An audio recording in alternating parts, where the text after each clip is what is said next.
baseball, basketball, and football. These three sports are the cornerstones of American sports culture. Soccer is on the rise in the United States and is hoping to join those three at the top of the food chain. I not only know of the growth of soccer here in the United States because of the research I've done, but also because I have firsthand experience with the growth of soccer here in America as a coach. In this speech, I hope to inform you about the growth of soccer here in the United States. To do this, I will first talk about the participation recreationally around the country and how many people watch it at home. Second, I'll talk about the professional league, Major League Soccer, and how it's different from leagues around the world. And third, I'll talk about why certain Americans are apprehensive towards soccer and not adopting it, and how as a coach I hope to alleviate these fears. To start off, a survey conducted by Sportsmail has shown that soccer is now the fourth most popular sport in the United States, only behind football, basketball, and baseball. This shows that people are very intrigued and like what they see on the television. When we talk about actual participation, another survey by the NFHS High School Athletics Survey shows the high school participation in soccer is on the rise, even in an era where ages 6 to 12 are on the slight decline. This information has been found in the History of Soccer website. However, that age group, 6 to 12, has suffered from the COVID-19 pandemic. And according to Aspen Project Play, 2.7% of participants in outdoor soccer in that age group have left the game completely.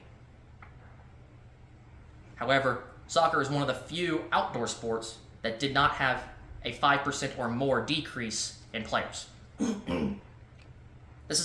All this information has been about recreational and actual participation with just common folks. To see how popular the game has been and how it's grown, we have to look at the professional level, Major League Soccer. MLS, or Major League Soccer, was founded on December 17th, 1993, and had 10 teams in its league. Here in 2022, it has grown to 28 teams, with the 29th team appearing in 2023. Darren Gator of CNBC shares that MLS is focused on growing itself in larger markets, as well as appealing to a younger audience. These markets include Seattle, Los Angeles, and Miami, just to name three. However, just being in large markets isn't enough. Actual money has to be brought in by the league, and some of this is done by TV deals. Since 2015, MLS's deal with ESPN, Fox, and Univision have brought in over $90 million for the league. But what makes MLS different? Well, according to Dennis Coates, Bernd Frick, and Todd Jewell, designated players are the big difference between MLS and other leagues. To know what a designated player is, we have to know that MLS has a salary cap. Designated players have salaries from their MLS teams that don't count against the cap, so they can be paid whatever the club wants to pay. Each club can only have 3 of these types of players, which has forced the clubs in MLS to focus on domestic talent, to have a bigger player pool in their own communities, and therefore growing soccer here in America. So if all this is happening and soccer is growing at this great rate, why are some Americans still apprehensive towards it, not accepting soccer in the United States? According to Master Soccer Mind, there are 6 reasons why soccer is not popular in America. The first is America's not number 1. You look at the Olympics and baseball and almost every other sport or athletic event, America is near the top, if not the top. Soccer, not so much. The second reason is Americans like high scores. If you think about football, the average score of a football game is 20 to 40 points. Soccer, a high-scoring match consists of about 4 goals. The third reason is it's not as good for advertisements and marketing. Without timeouts and being split into 2 45-minute halves, there's not many room for commercials. The fourth is the faking of injuries, and that stigma has stuck with soccer since its inception. The fifth reason is Americans don't like ties. However, ties in soccer do make sure that the best and most consistent team over an entire season is the champion, with ties counting as 1 point and wins counting as 3.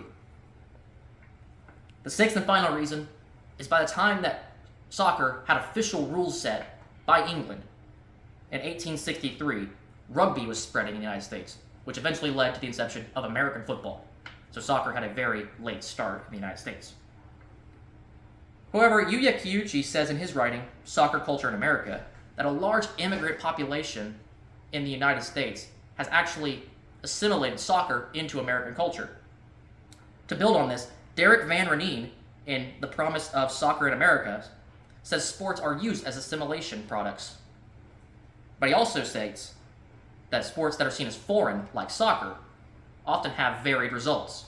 In this case, instead of assimilating people into a culture, the people assimilated the sport into the culture.